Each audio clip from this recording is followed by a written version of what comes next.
ഗ്രാമീണ റോഡുകളും പൊതുമരാമത്ത് റോഡുകളും കയ്യേറി കൃഷി ചെയ്യുന്നത് ഒഴിപ്പിക്കാൻ ഒരുങ്ങി കൊന്നത്തടി ഗ്രാമപഞ്ചായത്ത്. റോഡരികിൽ തീറ്റപ്പുൽ കൃഷി ഉൾപ്പെടെയുള്ള കൃഷികൾ വർദ്ധിച്ചതോടെയാണ് പഞ്ചായത്ത് നടപടിയുമായി രംഗത്തെത്തിയിരിക്കുന്നത്. ഇടുക്കിയിൽ റോഡുകൾ കയ്യേറി കൃഷി ചെയ്യുന്നത് വ്യാപക സംഭവമാണ്.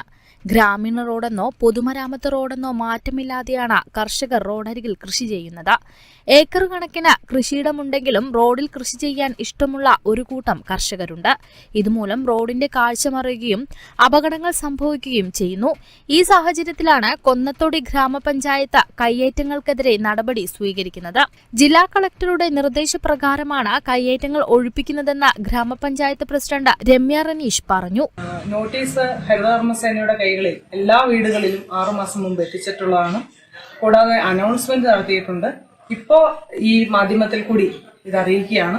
ബഹുമാനപ്പെട്ട കളക്ടറുടെ കൂടി ഉത്തരവ് പാലിച്ചുകൊണ്ട്, വാക്കാൽ ഉള്ള ഉത്തരവ് കൂടി പാലിച്ചുകൊണ്ട് ജനങ്ങളുടെ സുരക്ഷ, ജീവന് അപായമില്ലാത്ത രീതിയിൽ പോകുന്നതിന് വേണ്ടി സുരക്ഷയെ കണക്കാക്കിക്കൊണ്ടാണ് ഈ പരിപാടി പഞ്ചായത്ത് ഏറ്റെടുത്തിരിക്കുന്നത്. അതുകൊണ്ട് പൊതുജനങ്ങൾ പഞ്ചായത്തിനോട് സഹകരിക്കണം എന്ന് അഭ്യർത്ഥിക്കുകയാണ്. റോഡ് കയ്യേറിയവർക്ക് ദ്രുതകർമ്മസേന മുഖേന നോട്ടീസ് നൽകിയിരുന്നു. ഇതുകൂടാതെ അനൗൺസ്മെന്റും നടത്തിയിരുന്നു. മുന്നറിയിപ്പ് നൽകിയിട്ടും പാലിക്കാത്തവർക്കെതിരെ ശക്തമായ നടപടി സ്വീകരിച്ചതിന് ശേഷമായിരിക്കും കയ്യേറ്റം ഒഴിപ്പിക്കുക. Kerala vision news, Idukki.